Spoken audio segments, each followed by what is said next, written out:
এখানটায় ছিলাম আমরা, সেখানে চলে যাই ভগবান শ্রীকৃষ্ণের চরণের নূপুর। ভগবান শ্রীকৃষ্ণের চরণের নূপুর। পুরাকালে গুরু ছিল বিশ্বাবসু আর শিষ্য ছিল কর্ণক মুনি। গুরুদেব ঘুমাচ্ছেন শয়নে, কিন্তু আদৌ তিনি ঘুমাচ্ছে না। গুরুদেব ওই খাটের উপরে শুয়ে আছে, শোয়ার মধ্যে গুরুদেব কৃষ্ণ ভজন করছেন। ওমা গুরুদেব ওই সবাই দেখছে ঘুমিয়ে আছে, কিন্তু তিনি ঘুমাচ্ছে না, তিনি কি করছেন? ভজন করছেন। তো ঘুমের ভিতরে গুরুদেব কেমন ভজন করছে? আজ ঘুমের ভিতরে গুরুদেব গোবিন্দের জন্য ফুল তুলেছেন, পুষ্প চয়ন করেছে, সেই পুষ্প দিয়ে মালা গেঁথেছে। এবার মালা নিয়ে গুরুদেব সেই ঘুমের ভিতরে গোলক বৃন্দাবনে চলে গেছে। আর গোলক বৃন্দাবনে গিয়ে এবার গোবিন্দের গলায় মালা পরাবে, কিন্তু গোবিন্দ অনেক লম্বা, তো গলায় মালা পরাতে পারছে না। ঠিক সেই মুহূর্তে ওই বিশ্বাবসুর শিষ্য, নাম তার কর্ণক মুনি। কর্ণক মুনি মনে মনে ভাবছেন, গুরুদেব তো শুয়ে ঘুমিয়ে আছে, আমি যাই একটু গিয়ে তার চরণ সেবা করি। মন দিয়ে শুনবেন, আমি যাই একটু গিয়ে তার চরণ সেবা করি। ওমা অনেক সময় সেবা করতে গিয়ে কি অঘটন ঘটে। এই কর্ণক মুনির হাতে ছিল একটু নখ, বড় বড় নখ। এই যে আমাদের বোনেরা, লক্ষ্মী সোনা বোনেরা, হাতে নখ রাখো না? শোনো, হাতে নখ রাখলে পরের জন্মে ব্যাঙ হয়ে যেতে হয়। হ্যাঁ, ব্যাঙ হয়ে যেতে হয়। এবং মেয়েদের বা হাতে নখ রাখো, মেয়েদের রেখা হচ্ছে বা হাতে। ওই নখ রাখলে নখের শৌচের জল যে রেখায় পড়বে সেই রেখাই নষ্ট হয়ে যায়, কোনো হাতে শুভ রেখা থাকে না। ওই দেখবা কতক শয়তান গুলো নখ রাখে ডেঙ্গু মশার না খায়, হ্যাঁ, এরকম বড় বড়। ওই কয়দার কয়দিন পর পরই ডাইভোর্স না ডিভোর্স হইতেই থাকে। নখ আর কাটে না। মা বাবা থাল ধুতে বললে ধুইতে চাইবে না, নখ ভেঙে যাবে, জামা কাপড় কাচবে না, বিশ্বের গাইরা। আর এই বাহাতে নখ রাখে, সেটা তো আর বলতেই চাই না, জানে কে ওই কাজগুলা করে কিভাবে, নখের মধ্যে ঢোকে না। তো এই গাইরা গুলোরে বলি, হাতের ভিতরে নখ রাখতে নেই। এগুলো শাস্ত্রীয় অনুসারে খারাপ, আবার স্বাস্থ্যের জন্যও খারাপ। এবার বিশ্বাবসু কর্ণক মুনির হাতে একটু বড় বড় নখ ছিল। তো কর্ণক মুনি কি করছে? গুরুদেবের সেবা করতে যাচ্ছে। আমা আবার এই প্রশ্ন করবে, এই পাঠগুলো তো সব ইউটিউবে দেয়া হয়, প্রশ্ন করবে পাঠক কি নখ বিশেষজ্ঞ হয়েছে, সবার নখ নিয়ে বলছে? কারণ হচ্ছে কি জানেন, এই যেই জায়গায় যাই ডজন খানি নেট তো আসে হাত দেখাতে, তো দেখে আমার ওই মাথা গরম হয়ে যায়, যেগুলোর হাতে ওই রকম ছাগলের ডেঙ্গুর নাখান নখ দেখে। তো দেখুন নখ রাখলে কি দশা। তো এবার কি করেছে, হাতে বড় বড় নখ আছে একটু। তো বিশ্বাবসু তো ঘুমের ভিতরে ভগবানের সেবা দিচ্ছে। কর্ণক মুনি ভেবেছে গুরুদেব ঘুমিয়ে আছে, যাই একটু গুরুদেবের চরণ সেবা করি। আমার গুরুদেবের চরণ সেবা করছে, গুরুদেবের চরণ সেবা করতে আছে কর্ণক মুনি। আর ওই দিকে গুরুদেব ওই মালাটা কৃষ্ণের গলায় পরাবে। ধ্যানছে শুনবেন এবং মনের ভিতরে ভাববেন কথাটা, নইলে বুঝতে পারবেন না। মালাটা ভগবানের গলায় পরাবে, এমন সময় মালাটা পরাবে, কিন্তু গুরুদেব গোবিন্দকে লাগরে পাচ্ছে না, অনেক লম্বা। গোবিন্দ কি করেছে, ভক্ত মালা নিয়ে এসেছে, তাই মালা পরানোর জন্য মাথাটা নুইয়েছে। আর বিশ্বাবসু মুনিও মালাটা নিয়ে যেই গোবিন্দের গলায় দেবে, ঠিক সেই সময় ওইদিকে স্বপনের ভিতরে মালা পরাচ্ছে, আর এইদিকে বাইরে কর্ণক মুনি গুরু সেবা করছে। হাতে ছিল নখ, যেই না টিপ দিয়েছে আর গুরুদেবের গায়ে ওই নখের আঁচল লেগে গেছে, ব্যথা লেগে গেছে। যেই গুরুদেবের গায়ে ওই নখের আঁচল লেগে ব্যথা লেগেছে, গুরুদেব ও মা বলে চোখ খুলে দিয়েছে। ও মা বলে চোখ খুলেছে। যেই চোখ খুলেছে আর ভগবানকে দেখতে পাচ্ছে না। দেখুন, এর জন্যই বলছি, যখন কেউ ঘুমিয়ে থাকবে, যাদেরকে বলছি তারা খুব মন দিয়ে শুনবে। যারা, এটা একজনকে উদ্দেশ্য করে বলছি, কোন সময় তাদেরকে ডাকবে না, কারণ তারা সেই শয়নের ভিতরেও গোবিন্দের ভজন করে। তোমার ডাকে হয়তোবা তাদের ভজন ভেঙে যেতে পারে, তাই সাবধান। আজ যেই মালাটা গুরুদেব দিবে, ঠিক সেই সময় ওই চরণ সেবা ভালো কাজ করতে গিয়ে গুরুদেবের ঘুম ভেঙে গেছে, গুরুদেব মা বলে ডাক দিয়ে উঠেছে, চোখ খুলে দেখে এই পৃথিবী গোবিন্দকে আর দেখতে পাচ্ছে না। সঙ্গে সঙ্গে গুরুদেবের দুই নয়ন থেকে জল ঝরছে, আর কর্ণব মুনিকে বলছে, কর্ণব রে, তুই আজ আমার একই সর্বনাশ করিলি। কতদিন ধরে আমি গোবিন্দের গলায় মালা পরাবো বলে বসে আছি, আজ প্রাণ গোবিন্দকে আমি পেয়েছি, মালাও পরানোর সময় হয়েছে, কিন্তু তুই আমার একই সর্বনাশ করলি। তুই আমার চরণ সেবা করতে গিয়ে একই করলি, আজ তোর জন্য আমি গোবিন্দের গলায় মালা পরাতে পারলাম না। তুই কি জন্য আমার অঙ্গে ব্যথা দিলি রে? গুরুদেব তাকিয়ে দেখে হাতের মাঝে বড় বড় নখ। গুরুদেবে বলে, তোর এত সাহস, তুই নখ রেখেছিস আর আমার ভজন নষ্ট করেছিস? যা, আমি তোকে অভিশাপ দিয়ে দিলাম, তুই ব্যাং হয়ে যা। গুরুদেব কর্ণব মুনিকে অভিশাপ দিয়ে দিল, যা তুই ব্যাং হয়ে যা। কর্ণব মুনি গুরুদেবের চরণ তলে লুটিয়ে পড়ল, গুরুদেব আমি ব্যাং হব তাতে আমার কোনো আপত্তি নাই, আমার মুক্তির উপায় তোমার বলে দেওয়া চাই। বলো গুরুদেব, আমি ব্যাং হয়ে কতদিন থাকবো? কবে আমার মুক্তি হবে? আমি ভুল করেছি, হাতে নখ রেখেছি, তার জন্য আমি শাস্তি নিলাম, আমি ব্যাং হয়ে জন্মগ্রহণ করব। ও বোনেরা, আর ব্যাং এই নখ রাখবা? জোরে বলো, রাখবে? কালকে কাটবে না? কাটবে না? কালকে গিয়ে কেটে ফেলবে, এগুলো রাখা উচিত নয়। আজ কর্ণব মুনি গুরু সেবা করতে গিয়ে নখের জন্য অপরাধী হয়ে ব্যাং হয়ে গেল। গুরুদেবের চরণে ভিক্ষা চাচ্ছে, গুরুদেব কবে আমি এই ব্যাং জন্ম থেকে মুক্তি পাবো? গুরুদেব বলছে, ত্রেতা যুগে যখন আমার প্রভু রাম হয়ে আসবে, তখন তুমি এই ব্যাং জন্ম থেকে মুক্তি পাবে। যাও কর্ণব, এবার ব্যাং হয়ে ওই দণ্ডক বনে গিয়ে শ্রীরামের নাম করো। তোমার নামে এই শ্রীরামচন্দ্র বনবাসে আসবে এই বনে, যখন এই বনে শ্রীরামচন্দ্র আসবে তখন তোমার মুক্তি হবে। ব্যাংটা তখন সেই শিষ্য কর্ণব মুনি কি হয়ে গেল? জোরে বলুন, আমার কথা বুঝতে পারছেন তো মায়েরা? কি হয়ে গেল? ব্যাং। আর মুক্তি পাবে কখন? যখন শ্রীরামচন্দ্র বনবাসে আসবে। ব্যাংটা এক যুগ ধরে শ্রীরামচন্দ্রকে ডাকছে, রঘুপতি রাঘব রাজা রাম, পতিত পাবন সীতারাম। রঘুপতি রাঘব রাজা রাম, পতিত পাবন সীতারাম। রঘুপতি রাঘব রাজা রাম, পতিত পাবন সীতারাম। রঘুপতি রাঘব রাজা রাম, পতিত পাবন সীতারাম। রাম বল রাম বল রাম বল রাম, রাম বল রাম বল রাম বল রাম বল রাম বল রাম,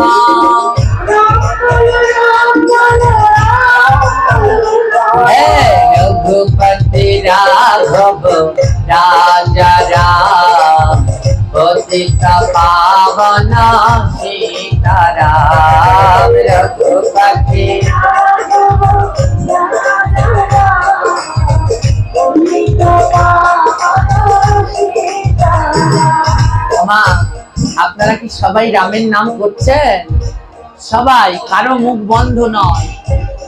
এই বছরটা হচ্ছে আমাদের রাম নাম করার বছর। কেন জানেন? এই বছর অযোধ্যায় রামলালা প্রতিষ্ঠিত হয়েছে, দেখেছেন আপনারা? মোবাইলে, টিভিতে, ইউটিউবে দেখা যাচ্ছে রামলালা। এই অযোধ্যায় যেখানে রাম জন্মভূমি ছিল, বিধর্মীরা সেই জায়গা দখল করে রেখে দিয়েছিল এতদিন যাবত। সনাতন ধর্মাবলম্বীরা 500 বছর ধরে এই রামের জন্মস্থান উদ্ধারের জন্য আন্দোলন করেছে। হাজার হাজার প্রাণের বলিদান দিতে হয়েছে এই রামের জন্মস্থান উদ্ধার করবার জন্য। কিন্তু সত্যের জয় একদিন অবশ্যই হয়। আজ 500 বছর পরে শ্রী রামলালার জন্মস্থানে রাম মন্দির প্রতিষ্ঠিত হয়েছে। সেইখানে রাম ভগবান প্রতিষ্ঠিত হয়েছে।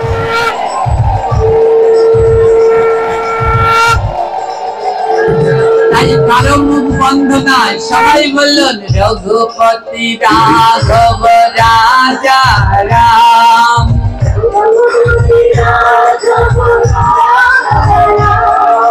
পতিত পাবন সীতারাম, পতিত রাম বলো রাম বলো রাম বলো রাম।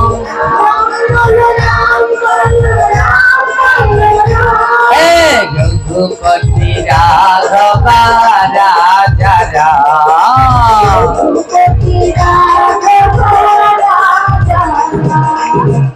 এইদিকে কি হলো, ব্যাঙ বনের ভিতরে বসে রাম নাম করতে লাগলো। আর কালক্রমে শ্রী রামচন্দ্র বনবাসে আসলো। যখন রামচন্দ্র বনবাসে এসে রাবণ সীতাকে হরণ করে নিয়ে গেল, রাবণ সীতাকে হরণ করে নিয়ে গেছে। যখন সীতাকে হরণ করে নিয়ে গেছে রাবণ, রাম সীতা বিরহে কাঁদতে লাগলেন। আর সেই ব্যাঙটা পিছন পিছন ছুটতে লাগলেন রামচন্দ্রের। তো রামচন্দ্র একটা পাথরের উপরে বসলেন, আর ব্যাঙটাও গিয়ে শ্রী রামচন্দ্রের চরণের পাশে বসলো। রামের হাতের ধনুক ক্রোদণ্ড। রাম কি করেছে, ওই ব্যাঙটা যে তার পায়ের কাছে বসেছে সেটা দেখেনি। রামচন্দ্র ওই ধনুকটাকে ব্যাঙের উপরে রেখেছে, ধনুকটাকে এমনি ধরে ঠেসে রেখেছে। ব্যাঙটা কোথায় রয়েছে? ধনুকের নিচে। ধনুকের নিচে ব্যাঙটা রয়েছে, রামচন্দ্র ধনুক দিয়ে ঠেসে রেখে দিয়েছে। আর রামচন্দ্র হা সীতা বলে নয়ন জলে ভাসছে। রামচন্দ্রের নয়নের জল চক্ষু গড়িয়ে বুক বেয়ে ডান চরণ বেয়ে পড়তে লাগলো। আর ডান চরণের পাশে ছিল সেই ব্যাঙটি। ওইদিকে রামচন্দ্র এত জোরে ব্যাঙটাকে ধনুক দিয়ে ঠেসে ধরেছে, ওই ব্যাঙের গা থেকে রক্ত বেরোচ্ছে। তো রামের চোখের জল আর ব্যাঙের রক্ত, এটা দুটো মিলে একটা নদীর মতো হয়ে প্রবাহিত হচ্ছে। লক্ষণ দর্শন করলো, কি আশ্চর্য! শ্রী রামের চরণের কাছ থেকে এই কি রকমের নদী! সেই নদীর জলের রং লাল। সেই নদীর জলের রং লাল। সেই জল কি দিয়ে সৃষ্টি হলো? রামের চোখের জল আর ভক্ত সেই কর্ণক মুনি যে ব্যাঙ হয়ে গেছে তার রক্ত, এই দিয়ে একটা নদী সৃষ্টি হয়েছে আর জলধারা বয়ে যাচ্ছে। লক্ষণ দেখছি এই নদী কোথা থেকে আসলো। লক্ষণ তাকিয়ে দেখছে রামচন্দ্রের নয়ন থেকে জল ঝরছে, কিন্তু রামচন্দ্রের নয়নের জল সাদা, কিন্তু নদীর যে জল সেটা লাল। লক্ষণ বুঝতে পারলেন না। লক্ষণ দেখছে রামের নয়নের জল যখন চরণের কাছে এসে পড়ছে, ওই সাদা জল তখন লাল হয়ে যাচ্ছে। ওই সাদা জলটা তখন লাল হয়ে যাচ্ছে।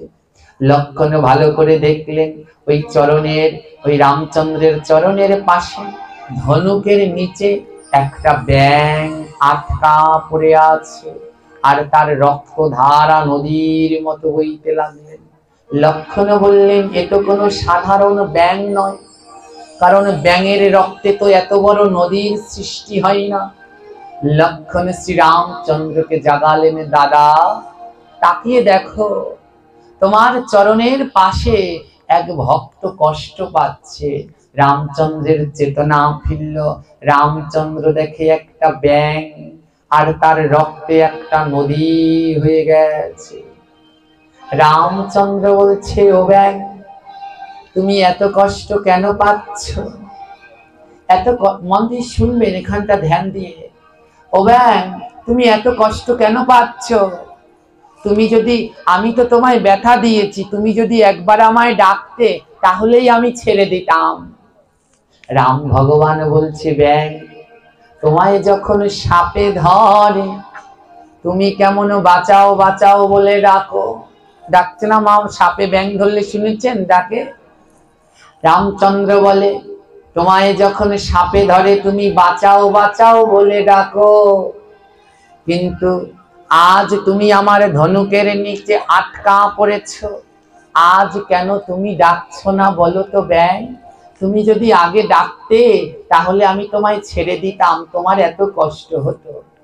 কৃষ্ণ ভক্ত ব্যাঙ বলে, ও প্রভু শ্রীরাম, যখন আমায় সাপে ধরে তখন আমি শ্রীরাম বাঁচাও শ্রীরাম বাঁচাও বলে ডাকতে থাকি। ব্যাঙ বলে, হে রাম, তুমি আমায় বলো তো, সাপে ধরলে আমি রাম রাম বলে ডাকি, আজ আমায় রামে ধরেছে, আমি কাকে ডাকবো? বলে, সাপে ধরলে তো আমি রাম রাম বলি, আজ তো আমায় সাপে ধরেনি, আজ আমায় রামই ধরেছে, আমি আর কাকে ডাকবো? ব্যাঙের ভক্তি দেখে শ্রীরামচন্দ্র বড্ড খুশি হলো। আহা, তুমি কে? শ্রীরামচন্দ্র ব্যাঙটাকে যেই স্পর্শ করলো, সঙ্গে সঙ্গে ব্যাঙটা সেই আগের কর্ণকুমনি হয়ে গেল। ব্যাঙ বলল, হে প্রভু, আমি হচ্ছি এক অপরাধী, গুরু অপরাধী, গুরুর সেবায় অপরাধ করেছি। আমার গুরু বিশ্বাবসু, তার ভজনে বিঘ্ন ঘটিয়ে আমি এক যুগ ধরে ব্যাঙ হয়ে রয়েছি। রাম বলে, তোমার এই ভক্তিতে আমি বড় খুশি, বলো বলো তুমি কি চাও? হে কর্ণক মুনি, বলো তুমি কি চাও? কর্ণক মুনি বলে, প্রভু, আমি নয়, আমার গুরুদেব, আমার জন্য আমার গুরুদেব আপনার দর্শন পাইনি। হে প্রভু, আমার গুরুকে আপনি কৃপা করেন। শ্রী রামচন্দ্র শরণ করল ভক্ত হনুকে, নিয়ে এসো বিশ্বাবসু মুনিকে। হনুমান তখন ধাইতে ধাইতে বিশ্বাবসু মুনি নিয়ে আসিল। রামচন্দ্র বলে, কি চাও মুনি একবার বলো। বিশ্বাবসু মুনি নয়ন ভরে শ্রীরামের দর্শন করছে। আহা, এই রূপই তো সেদিন আমি দর্শন করতে চেয়েছিলাম। আজ বিশ্বাবসু মুনি বলছে, হে শিষ্য কর্ণক, তোমার জন্য আজ আমার শ্রীরামের দর্শন হলো। ভগবান বলে, বলো বলো তোমরা দুজনে কি চাও? গুরু বলে, হে প্রভু, আমরা যা চাই তুমি দেবে। ভগবান বলে, চাও বলো একবার কি চাও? বলে, শোনো, আমাদের দুজনকে তোমার চরণে স্থান দিয়ে দাও, তোমাদের চরণে স্থান দিয়ে দাও, এই গুরু আর শিষ্যকে তোমার চরণে স্থান দাও। ভগবান বলে, কিভাবে? বিশ্বাবসু মুনি বলছে, আমাদের চরণ তলে নুপুর করো ওগো নারায়ণ, আমাদের চরণ তলে নুপুর করো, আমাদের চরণ তলে নুপুর করো ওগো নারায়ণ, আমাদের চরণ তলে নুপুর করো ওগো নারায়ণ। ওই চরণে থাকে যেন সদাই শরণ, আমাদের চরণ তলে নুপুর করো ওগো নারায়ণ, আমাদের চরণ তলে।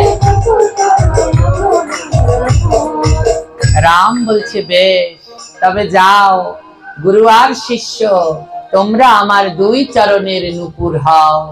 আমার ডান চরণের নুপুর হবে গুরু, আর বা চরণের নূপুর হবে শিষ্য। তাই গোবিন্দের চরণের ডান চরণের নূপুর বড় আর বাম চরণের নূপুর ছোট। সৃষ্টি হলো গোবিন্দের চরণের নূপুর। লক্ষণ বলে, দাদা এই যে ভক্তের রক্ত ঝরালে এই রক্তের কি গতি হবে? রামচন্দ্র বলছে কি হবে জানো? এই আমার চোখের জল আর ভক্তের রক্ত এই দুই মিলে যে নদী হলো, এ বৈতরণী নদী হবে, জগতে প্রকাশ পাবে।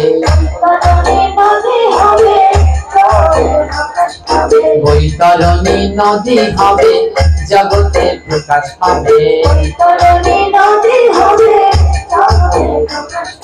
মা, এই যে আমাদের সবাইকে সেই নদীতে যাওয়া লাগবে, লাগবে না? লাগবে না? কবে যাবেন বৈতরণী নদীতে? ওই শেষের দিন একটা নদী পার হতে হবে, ওটার নাম বৈতরণী। ওটা সৃষ্টি হয়েছে শ্রীরামের চোখের জল আর সেই ব্যাঙের রক্ত দিয়ে। ওটা আমাদের একদিন পার হতে হবে। আর ভগবানের চরণের দেখুন লক্ষ্য করে, ওই ভগবানের চরণের দুটি নূপুর, একটা ছোট একটা বড়, একটা গুরু আর একটা শিষ্য। আজ নূপুর ওই মাথার চূড়ার কাছে বলছে শোন চূড়া, এইভাবে আমরা গুরু শিষ্য গোবিন্দের চরণে নূপুর হলাম। এবার মাথার চূড়া বলে, তবে ও নূপুর, আমাদেরকেও একটু গোবিন্দের চরণে, একটু রাধা রানীর চরণে নিয়ে দিবি? বলে হ্যাঁ দাঁড়া। ওমা, একদিন হয়েছে কি রাসমণ্ডলে, রাসমণ্ডলে গোবিন্দের সাথে রাস নৃত্য করছেন রাধা রানী। তো আজকে বাজি ধরেছেন যে গোবিন্দ যদি হারে তাহলে মাথার চূড়া বাসি সব কেড়ে নেবে। এই যে যখন রাস কীর্তন শুনেছো, হারিলে কারিয়া নিব চূড়ায়ার বাসি,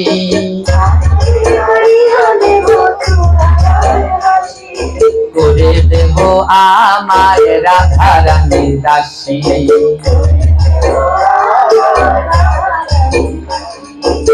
আজ সেই দিন চূড়াবাসী বলছে, ওরে নূপুর, একদিন একটু রাধা রানীর চরণে নিয়ে দিবি? আজ যখন রাস কীর্তন হচ্ছে, সেই রাস কীর্তনে আমার গোবিন্দ রাধা রানীর কাছে হেরে গেছে, আর সখীরা মিলে গোবিন্দের চূড়া বাসি সব নিয়ে আমার রাধা রানীর চরণ তলে দিয়ে দিয়েছে। ওমা, যেই না রাধা রানীর চরণ তলে নূপুর ওই গোবিন্দের মাথার চূড়া বাসি বালা সব রাধা রানীর চরণ তলে দিয়েছে, আজ চূড়াবাসীর জীবন দেখো ধন্য হয়ে গেল।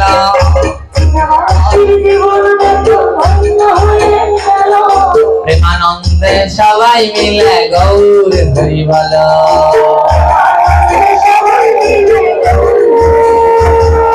প্রেমানন্দে সবাই মিলে গৌর হরি বল।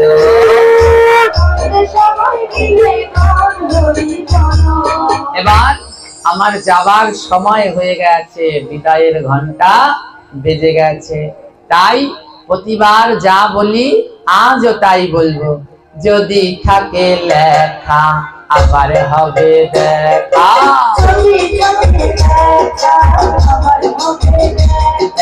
যদি থাকে লেখা আবার হবে দেখা।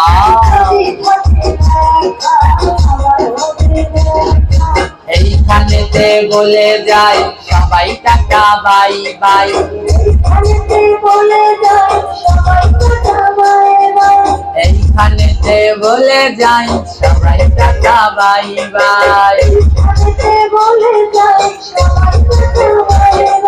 যদি থাকে লেখা আমার হবে দেখা।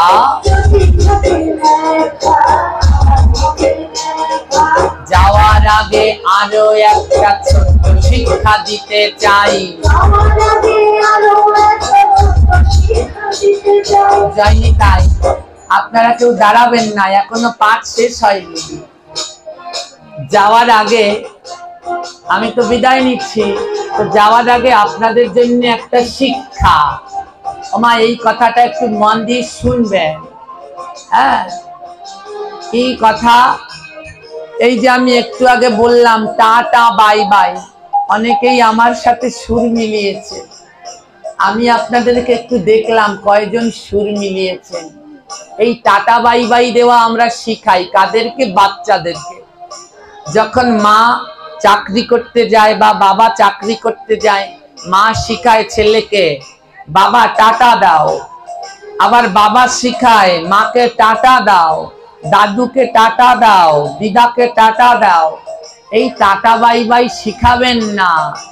ওই হাত নাড়িয়ে যদি টাটা দেওয়া শিখান, ওই ছোট্ট ছেলেকে এখন শিখাবেন বলো টাটা। ওই ছোট্ট ছেলে একদিন বড় হয়ে যাবে, ওই ছোট্ট মেয়ে একদিন বড় হয়ে যাবে, তখন আপনারা বুড়ো হয়ে যাবেন। ওই ছোট্ট ছেলে একটা মেয়েকে ঘরে নিয়ে আসবে, আপনারা তখন বুড়া বুড়ি। ওই ছোট্টবেলায় শিখিয়েছিলেন টাটা, ওই ছোট্ট ছেলে বুড়া বুড়িকে বলবে টাটা বাই বাই, বুড়া বুড়ি আর লাগবে না, তোমরা এবার বিদায় নাও। ওই যে মেয়েকে শিখিয়েছেন টাটা, ওই মেয়ে একদিন মা বাবাকে টাটা দিয়ে চলে যাবে, গেলাম, তোমাদের আর বিয়ে দেওয়া লাগবে না, আমি চলে যাই।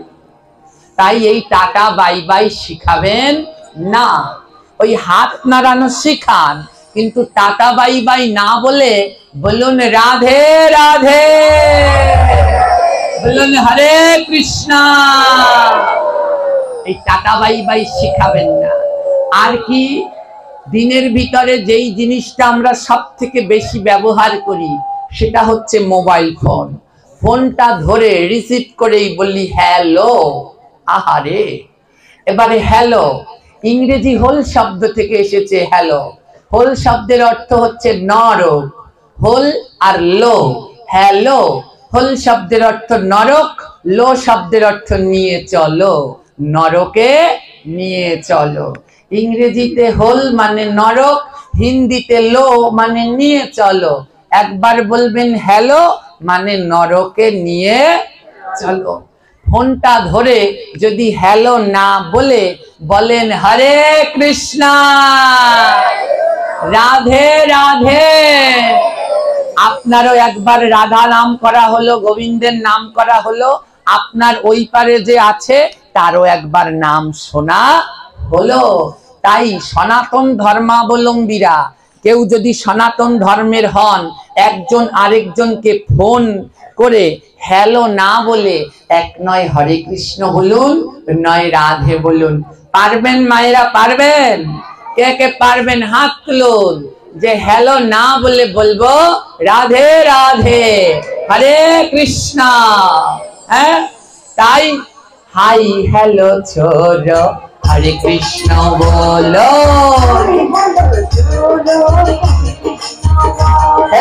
হাই হ্যালো ছোড়ো, হরে কৃষ্ণ বলো। হরে কৃষ্ণ বলা, হরে কৃষ্ণ বলা, রাধে রাধে বলা, রাধে রাধে বলা। হাই হ্যালো ছোড়ো, হরে কৃষ্ণ বলো। হাই হ্যালো ছোড়ো, রাধে রাধে বলো। মানব জীবন ধন্য হবে, হরে কৃষ্ণ বলো। মানব জীবন ধন্য হবে, রাধে রাধে বলো। এবার দুই বাহু তোলো, রাধে রাধে বলো। দুই বাহু তোলো, রাধে রাধে বলো। জয় রাধে, জয় রাধে, জয় রাধে, জয় রাধে, জয় রাধে, জয়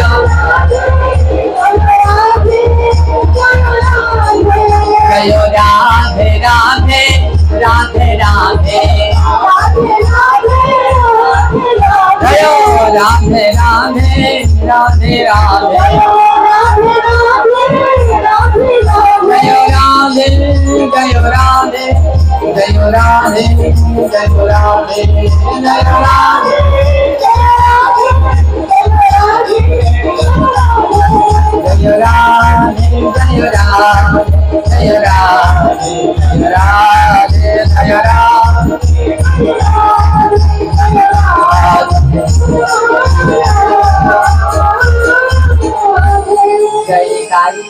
সবাই ভালো থাকুন, সুস্থ থাকুন, ভগবানের নামের সঙ্গে থাকুন। জয় জয় শ্রী নিতাই গৌর প্রেমানন্দে হরি বল।